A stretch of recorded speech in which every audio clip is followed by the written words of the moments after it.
नमस्कार दोस्तों, स्वागत है आप सभी का एक बार फिर से हमारे चैनल दी अंशु वॉइस पर। दोस्तों, अगर आप जीवन में कुछ नया सीखना चाहते हैं तो इस चैनल को सब्सक्राइब अवश्य करें। दोस्तों, भगवान श्री हरि विष्णु जी और माता लक्ष्मी जी की कृपा पाने के लिए एकादशी का व्रत सबसे बड़ा व्रत माना जाता है। यह व्रत न केवल जीवन में सुख शांति ऐश्वर्य संपदा उत्तम जीवन साथी और कार्यक्षेत्र में सफलता प्रदान करता है, बल्कि मरणोपरांत मोक्ष भी प्रदान करता है।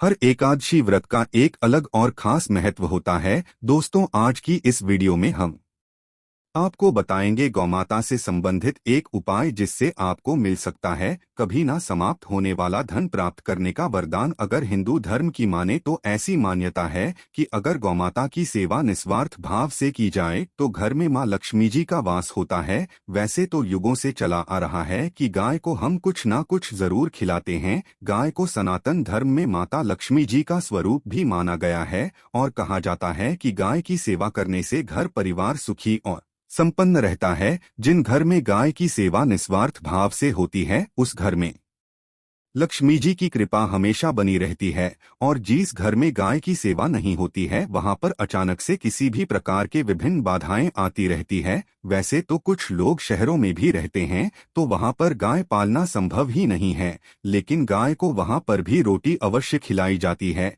लेकिन कई बार गाय को खिलाने में कुछ भूल हो जाती है। तो दोस्तों, कौन सी है वो 3 चीजें जो गाय को नहीं खिलानी चाहिए, आज हम आपको इस वीडियो के माध्यम से बताएंगे। तो कृपया वीडियो को आधा अधूरा न छोड़े, वीडियो को अंत तक जरूर देखें। दोस्तों को माता के अंदर सभी देवी देवताओं का निवास माना जाता है, तो आप सुबह जो पहली रोटी बनती है वो अगर आप गाय को खिलाते हैं तो सभी देवी देवताओं का आशीर्वाद प्राप्त होता है। गाय को गुरु के साथ जोड़ा गया है, यानी बृहस्पति ग्रह के साथ। किस लिए गुरुवार के दिन गाय को रोटी पर एक चुटकी हल्दी डालकर खिलाए तो सुख संपत्ति धन ऐश्वर्य बढ़ता है, दुष्ट ग्रह शांत हो जाते हैं। जो लोग मानसिक रूप से परेशान हैं वह गाय को रोटी पर थोड़ा सा गुड़ रखकर खिलाएं। इससे सकारात्मक ऊर्जा आती है, टेंशन खत्म होती है और स्वास्थ्य भी अच्छा रहता है। अगर आपको लगता है कि आपके सभी ग्रह खराब है तो ऐसे में गाय को पहली रोटी खिलाएं, इससे सभी ग्रह धीरे धीरे शुभ हो जाएंगे। कभी कभी जीवन में लंबे समय से कोई शुभ मंगल कार्य नहीं हो रहे होते, तब ऐसे में आप गाय को रोटी खिलाएं और गाय के मस्तक को छूकर अपनी मनचाही इच्छा मांगे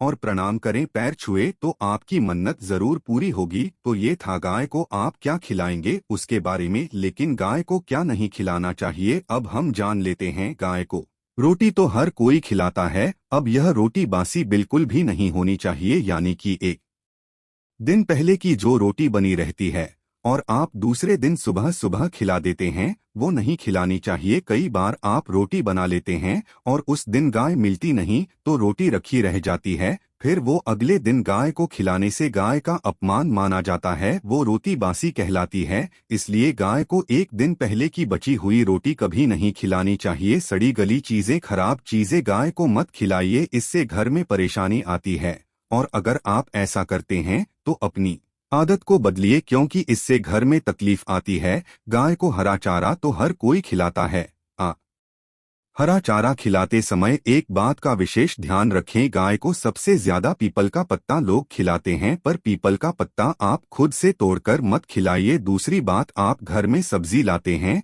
उसे काटते हैं और उसमें से अच्छी चीजें कर रखें, बचा खुचा आप गाय को ना खिलाए। आप जो देंगे वह गाय खा लेगी, लेकिन थोड़ी सी कुछ अच्छी चीजें मिलाकर गाय को खिला दीजिएगा। गाय को कभी भी दूध नहीं पिलाना चाहिए। आप दही चावल खिला सकते हैं, लेकिन दूध ताजा हो या बचा हुआ भूल कर भी गाय को मत खिलाइए। तो यह 3 चीजें गाय को कभी नहीं खिलानी है। एक तो बची कुची रोटी नहीं खिलानी है, कोई भी अनाज बच जाए उसे दूसरे दिन गाय को नहीं खिलाना है। जैसे चावल बच जाता है, रोटी बच जाती है, और आप अगर चारा खिलाते हैं उन्हें तो सड़ा गला मत खिलाइए, और अगर खिलाते हैं कोई तो उसके साथ कुछ अच्छी चीजें मिला लें। और गाय को दूध भी नहीं पिलाना है, ये चीजें बिल्कुल भी नहीं खिलाए, नहीं तो घर में गरीबी आती है, माता लक्ष्मी आपके घर में बास करना छोड़ देती है। 84 लाख योनियों के सफर करके आत्मा अंतिम रूप में गाय का रूप धरती है। गाय लाखों योनियों का वो पड़ाव है जहां आत्मा विश्राम करके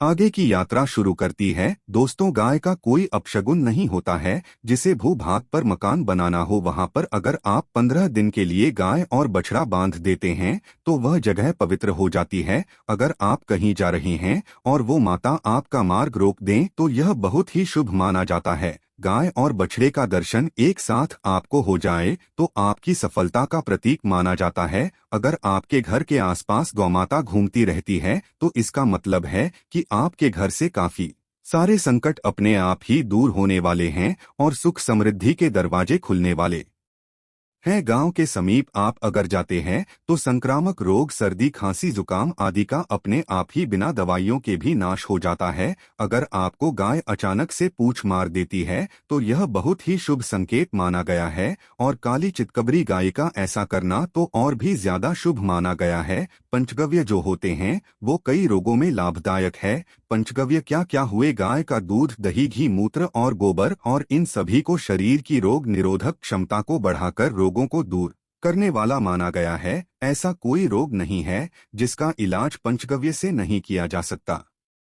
दोस्तों, आज के समय में लोग गौमाता की पूजा करने के बजाय, उनकी सेवा करने के बजाय उनको काट कर मार कर खाना ज्यादा पसंद करते हैं। बुरा लगेगा शायद, पर ये सच है। अगर आप गाय को पाल सकते हैं तो अच्छी बात है, लेकिन आज के इस मॉडर्न युग में जहां लोगों की शायद खुद के घर में रहने की जगह नहीं है, ऐसे में गाय को रखना थोड़ा कठिन और महंगा हो सकता है। ऐसे में आप गाय को रोटी दें, कम से कम रोटी दे करके आप सुख समृद्धि को प्राप्त कर सकते हैं। आपके घर में बरकत होने लगेगी। दोस्तों, हमारे बुजुर्ग हमेशा से कहते आए हैं कि गाय को रोटी खिलानी चाहिए, लेकिन समय स्थिति के चलते गाय की सेवा हर कोई नहीं कर पाता है। लेकिन कम से कम रोटी तो आप खिला ही सकते हैं। अगर रोटी भी नहीं खिला सकते, जैसे काफी सारे जो हमारे भाई बहन अमेरिका, लंदन वगैरह में हैं, उनको गाय नहीं मिलती है और वो पूछते हैं कि हम कैसे गौ सेवा करें। आप ऐसा कर सकते हैं, आप गांव के नाम के पैसे निकलते जाएं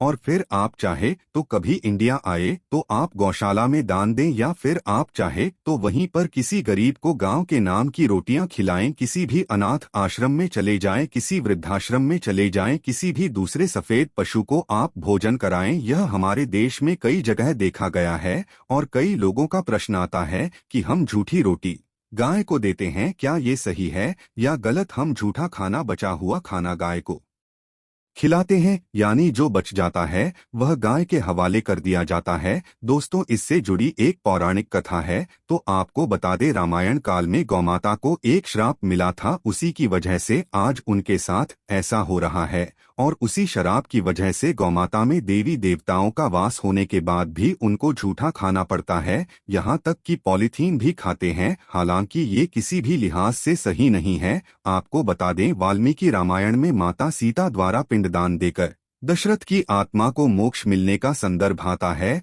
जो लोग जानते होंगे वो जानते हैं कि वनवास के दौरान भगवान राम, लक्ष्मण और माता सीता पितृ पक्ष के दौरान श्राद्ध करने के लिए गया पहुंचे। वहां श्राद्ध कर्म करने के लिए जरूरी सामग्री जुटाने श्री राम और लक्ष्मण तो चले गए और सामान लेकर नहीं आए। इधर दोपहर हो गई थी और पिंडदान का समय निकलता जा रहा था। सीता माँ घबराने लगी, तभी दशरथ की आत्मा ने पिंडदान की मांग कर दी। तब गया जी के आगे फल्गु नदी पर अकेली सीता जी मुश्किल में पड़ गई और उन्होंने फल्गु नदी के साथ वटवृक्ष, केतकी के फूल और गाय को साक्षी मानकर बालू का पिंड बनाया और स्वर्गीय राजा दशरथ अपने ससुर का निमित्त पिंडदान कर दिया था। थोड़ी देर में भगवान राम और लक्ष्मण जब लौटे तो माता सीता ने कहा कि समय निकल जाने के कारण मैंने पिंडदान कर दिया, बिना सामग्री के पिंडदान कैसे हो सकता है? इसलिए राम जी ने सीता माँ से प्रमाण मांगा। तब सीता माँ ने कहा कि जो फल्गु नदी की रेत है, केतकी के फूल हैं, गाय हैं और वट वृक्ष है, जो मेरे द्वारा किए गए श्राद्ध कर्म की गवाही दे सकते हैं।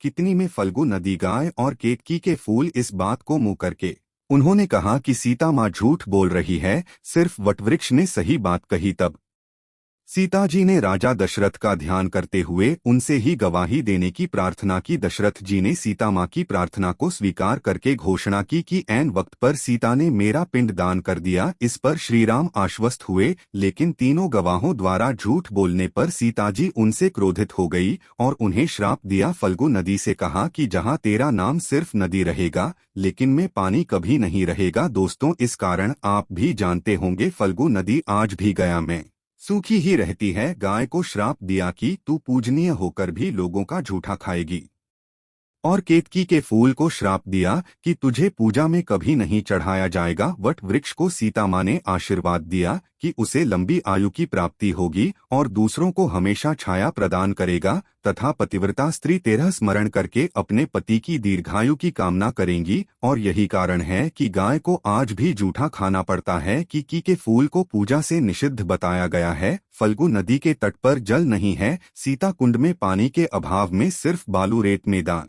किया जाता है। दोस्तों, शास्त्रों के अनुसार गौमाता में सारे देवी देवता निवास करते हैं। 33 कोटि देवी देवता और पितर का भी निवास होता है। अगर आप भी किसी मंदिर में नहीं जा सकते, पूजा पाठ नहीं कर पाते हैं, कहीं जाकर के ग्रह दोषों का उपाय नहीं कर सकते, तो आपको गाय को एक रोटी जरूर खिलानी चाहिए। हमेशा कहते हैं पहली रोटी गाय की अगर आप भी खिलाते हैं तो दुनिया के सारे सुखों को प्राप्त कर सकते हैं। आपने अक्सर ही सुना होगा कि रसोई में पहली रोटी जो भी बने गाय को दे देनी चाहिए। हर रोज गाय को एक रोटी देने से आपके जीवन के सभी दुख दर्द दूर हो जाते हैं। खाना बनाते वक्त हमेशा पहले एक रोटी गाय की निकाल दें, इसके बाद ही परिवार के बाकी सदस्यों के लिए आपको रोटियां सेंकने चाहिए। कोशिश करनी चाहिए कि गाय की उस रोटी में थोड़ा सा हल्दी मिला दें, इससे गाय को रोटी खिलाने का अपार फल प्राप्त होता है। अगर गुरुवार का दिन हो तो लोही ले ले सने हुए आटे की एक छोटी सी लोई बना लें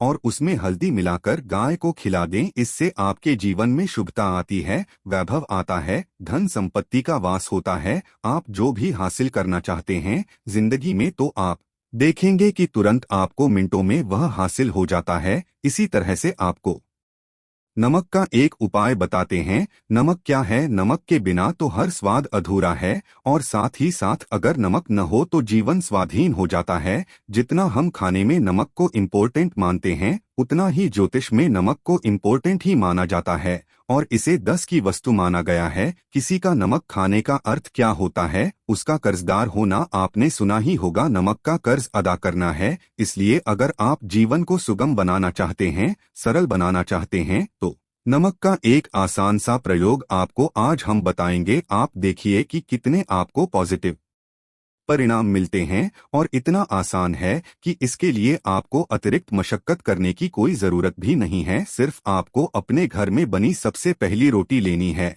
और उस पर थोड़ा सा नमक रख दें। अब आप पूछेंगे कौन सा नमक रखें? तो सबसे बेस्ट है आप डेली वाला नमक, सस्ता नमक जो भी है वो रखें। काला नमक नहीं रखना है, आपको सफेद नमक ही रखना है। तो नमक रख लें और फिर इस रोटी को किसी कपिला गाय को आपको दे देनी है। कपिला गाय यानी सफेद रंग की गाय को आपको खिला देना है। और अगर आपको कपिला गाय नहीं मिलती है तो आप यह रोटी किसी भी गाय को खिला दे, मगर यदि आपको कोई ऐसी गाय दिख जाए, सबसे पहले सफेद गाय को ही खिलाना प्रेफर करें। दोस्तों, आपको बता दें यह उपाय आपकी हर समस्या को जड़ से दूर कर देता है। चाहे आपके घर में कोई बड़ी कला हो, कोई पारिवारिक वाद विवाद हो, इस उपाय को करके आपके घर में सुख का वास होने लगता है। जो भी धन की कमी हो, बच्चों की पढ़ाई हो, कैरियर में सफलता हो, सभी मुश्किलें आपके जीवन की दूर होने लगती है। लेकिन गाय को रोटी देते वक्त मन में ऐसी कोई भावना लगाकर रखें कि हम रोटी खिलाते हैं